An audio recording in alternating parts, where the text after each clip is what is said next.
Hi అండి, welcome to my channel. ఈరోజు నేను ముల్లంగి చట్నీ చేస్తున్నాను.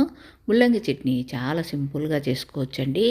ఈ విధంగా చేసుకున్నామంటే 4 ముద్దలు ఎక్కువగానే తింటారండి. వేడివేడి అన్నంలో కొద్దిగా నెయ్యి వేసుకొని తిన్నా చాలా సూపర్గా ఉంటుంది. తప్పకుండా ట్రై చేయండి.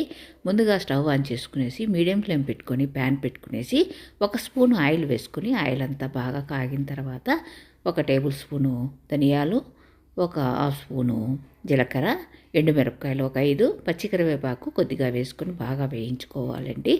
ఇలాగ బాగా వేయించుకునేసి వేరొక ప్లేట్లోకి ట్రాన్స్ఫర్ చేసి పెట్టుకోవాలి. ఇంకా మన ఛానల్కి సబ్స్క్రైబ్ చేయని వాళ్ళు ఉంటే తప్పకుండా సబ్స్క్రైబ్ చేసి వీడియో చూసినాక లైక్ చేయటం మర్చిపోకండి. మీ లైక్ అనేది వేరే వాళ్ళు వీడియో చూసానికి ఉపయోగపడుతుంది. ఇలాగ బాగా వేగిన తర్వాత వేరొక ప్లేట్లోకి తీసేసి తర్వాత మళ్ళీ ప్యాన్ పెట్టుకునేసి 2 టేబుల్ స్పూన్స్ ఆయిల్ వేసుకొని ఆయిల్ అంతా బాగా కాగిన తర్వాత మీడియం సైజు ఆనియన్ చిన్న చిన్న పీసెస్గా కట్ చేసుకునేసి వేసుకోవాలండి.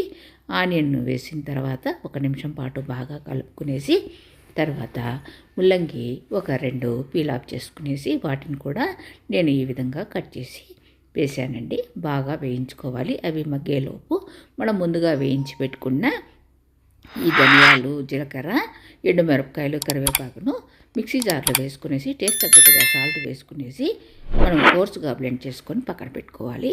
తర్వాత ఈ ఆనియన్ ముల్లంగి ముక్కలను వేసాం కదండి, బాగా వేయించుకునేసి చిన్న నిమ్మకాయ సైజు చింతపండును కూడా వేసుకునేసి మనం కలుపుకునేసి మూత పెట్టేయాలండి.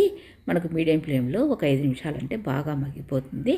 ఇలా మగ్గిన తర్వాత స్టవ్ ఆఫ్ చేసి చల్లారినాక మనం ముందుగా కోర్సుగా బ్లెండ్ చేసి పెట్టుకున్న వాటిలోనే ఈ మిక్సీలోనే మనము ఈ ముల్లంగి తర్వాత ఈ చింతపండు, ఆనియను ఆ పీసెస్ కూడా చల్లారిన తర్వాత వేసేసుకునేసి కొద్దిగా వాటర్ వేసుకునేసి మనం కోర్స్గా బ్లెండ్ చేసుకుంటే చాలా సూపర్గా ఉంటుందండి. తప్పకుండా ట్రై చేయండి. ముల్లంగి చట్నీ చాలా సింపుల్గా చేసుకోవచ్చు.